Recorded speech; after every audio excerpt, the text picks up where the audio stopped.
verse number 8. Howbeit then, when you knew not God, ye did service unto them which by nature are no gods. But now after that you have known God, or rather known of him, how turn ye again to the weak and beggarly elements, whereunto you desire to be in bondage again to bondage? You observe days and months and times and years. I'm afraid of you. They got all kind of religion. Just the wrong one. That's the world Paul ministered to. And what I'm saying to you is we're going back into that world. Now, let me do it this way. I mentioned a minute ago about the cycles. Here's a book called The Fourth Turning. I've talked to you about this. I think most of you have heard me talk about it enough. You kind of know what I'm talking about. We're in the wintertime. In Genesis chapter 8, God says, here's the way, when he set up nationalism, he said, here's the way a nation's going to operate. There's going to be springtime, there's going to be summertime, there's going to be fall, and there's going to be winter. In that cycle of life, which one is the most important, the most critical? Well, it's the wintertime. Because what you plant in the springtime, you decide to plant and you buy the seeds in the winter. Is that right? Yeah. You don't get out in the spring and say, well, I wonder what I'm going to plant here today. You better go already have the seed, have everything. You make your plans in the winter. The winter's where the decisions are made that determine what you plant in the spring. You know what you're going to cultivate in the summer? What you plant in the spring. You don't need to get out there in a big field of soybeans and say, you know, I really declare thee to be wheat. It don't work that way. It's soybeans because that's what you planted. Because that's what you chose to plant. So the summertime, all your choices there are based upon what does it take to grow soybeans. In the fall, you know what you're going to harvest? Soybeans. Why? Because that's what you cultivated. That's what you planted. The decision part, the critical moment is in the wintertime.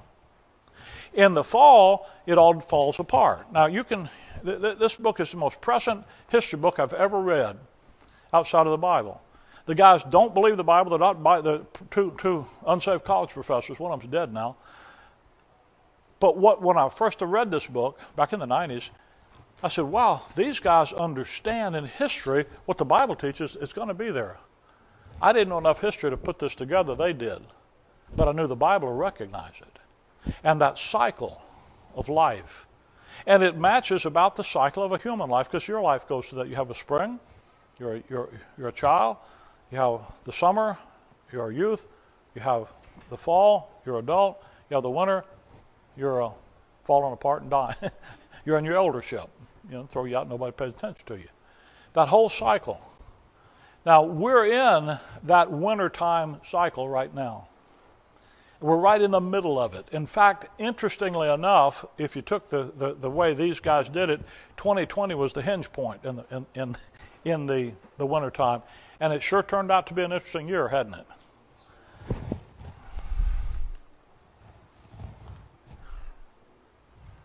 I wanted to read you something that they say. An initial spark will trigger a chain reaction of unyielding responses, furthering emergencies. The core elements of the scenario: debt, civil decay, and global disorder. We have them. That's what makes the core of what goes on in the wintertime.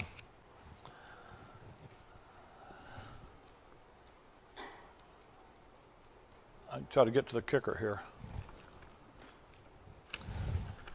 The fourth turning, which is what I'm calling winter, could mark the end of modernity. Modernity is what people use to describe the culture of the last 100 years. The Western Seclorum will come to an end. Now, what they're talking about, the Western Seclorum, which began in the mid-15th century with the Renaissance, they're talking about the first 500 years, then you have the second 500 years, then you have the third 500 years. The Middle Ages, the Dark Ages, 1000 to 1500. 1500 with the Protestant Reformation till today, that cycle, they're saying, will end. There are not just, there are these 500 cycles in history. You can trace all that through. In other words, what's happening and what they're predicting is that a new dark age will settle in until some new civilization could be cobbled together. It will close the book on the political constitution, popular culture, moral standing in the world the word America has come to signify. Now that's pretty dire kind of predictions. But as I read through it, you get a sense that that's really on the line, and you know that. Now, let me read you something else and I read you this because this is critical to get a hold of what's going on here. To be awake. Here is an article.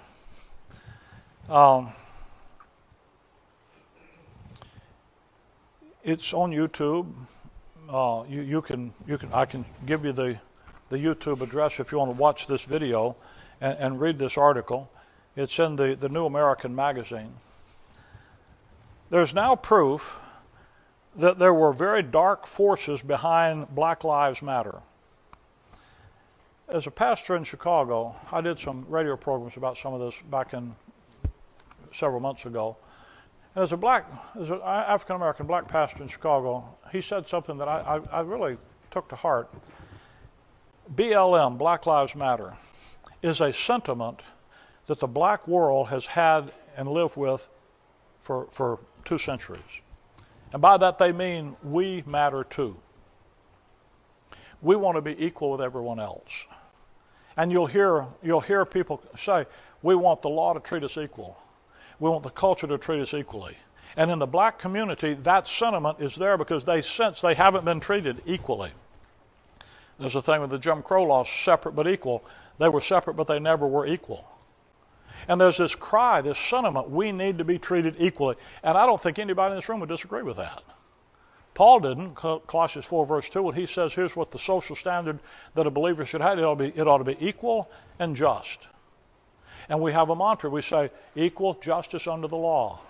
You don't have justice under the law if it isn't equal. So that sentiment is there. And what the Marxists came along and did is they reached in and took that sentiment, which is a legitimate sentiment felt by the black community, and made it a slogan for a Marxist political movement. So that when you hear BLM, Black Lives Matter, you hear the political movement, the black community hears the sentiment. See the difference? What this pastor said, say Black Lives Matter too, because that's what we're saying. Not Black Lives Matter Inc., because that's what they're saying. See the difference in that? They have ingeniously branded a openly Marxist viewpoint. What you are watching in the culture right now is a Marxist revolution. You are watching the Bolshevik revolution American style. And if you know anything about the Bolshevik revolution that Russia experienced in the early 1900s, started in 1905 and culminated in 1917, if you know anything about it, it's the same people, same ideas. The people that run Black Lives Matter Inc., they say, I'm going to read you the quote, that we are trained Marxists. That's their goal, okay? That's who they are, who they say they are. You're watching that foment itself. And you're watching a very carefully crafted political movement that has set the stage so that they succeed. Now, you can look at all of that, you can decry it, you can say, but there's something else you need to think about in regard to that. There's now proof that there is a very dark force behind the Black Lives Matter Inc. And it's not just the blatant Marxism of its founders and leaders. The darkness literally includes summoning dead spirits and allowing them to work through Black Lives Matter leaders. You've heard, maybe you've seen the video, where they say, say her name, say her name, say her name, say his name. You've seen them do that. They have rallies where they say their name, and they're doing that. The reason that they do that is there is an African religion that they practice.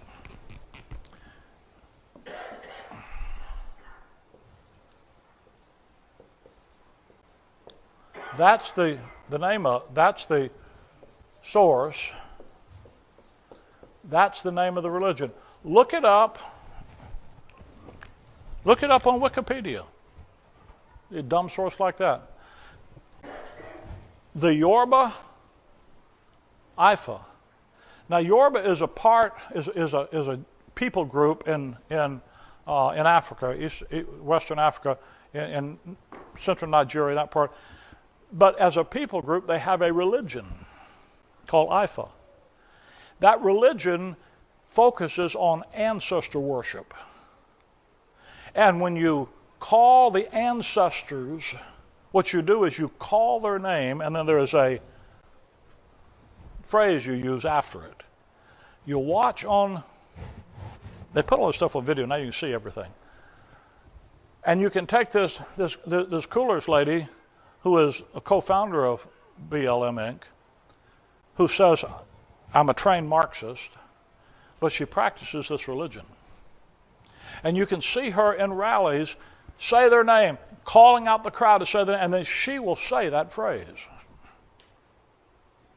In other words, what they're doing is seeking to communicate with the dead and have the dead spirits work through them.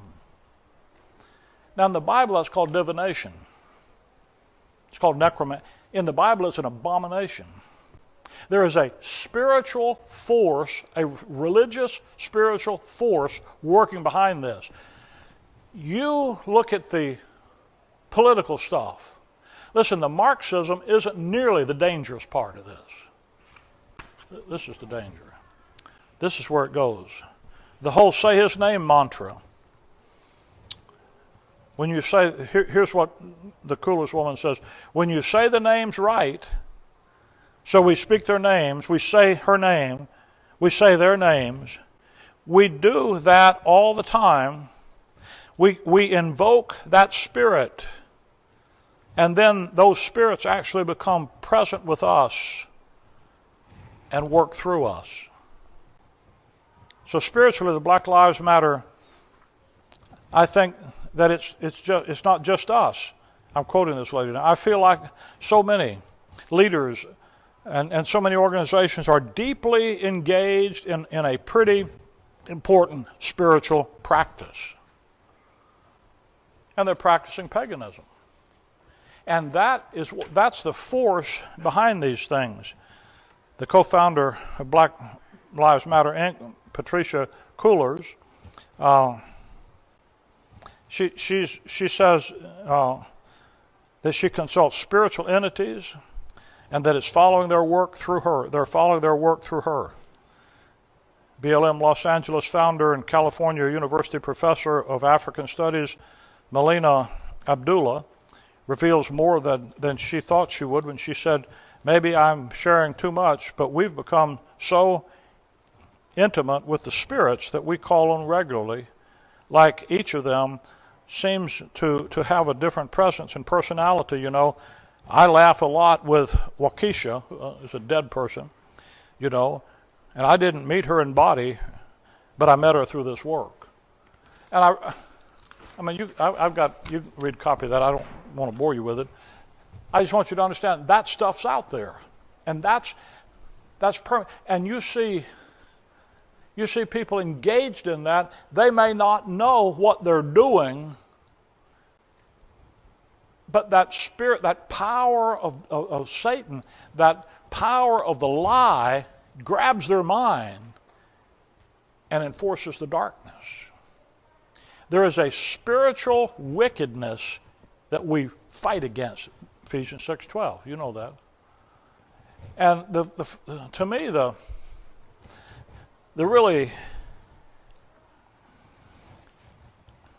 thing I struggle with probably the most in it is I watch Christian people, I watch grace people, and I see hatred, anger, fear, greed, just like I see it in the lost world over the political and social issues involved in this. And can I tell you, when you're thinking about like the lost world's thinking about it, you're missing something. You're missing the real issue. And the real issue is going to be the spiritual thing that's behind it. Much of what we do in the church is rooted in paganism. And I think, if you go back to 2 Timothy, and I'm not going to be much longer, I hope. But it's fascinating to me, and I've preached against some of this stuff all my life, never thinking that there would come a time when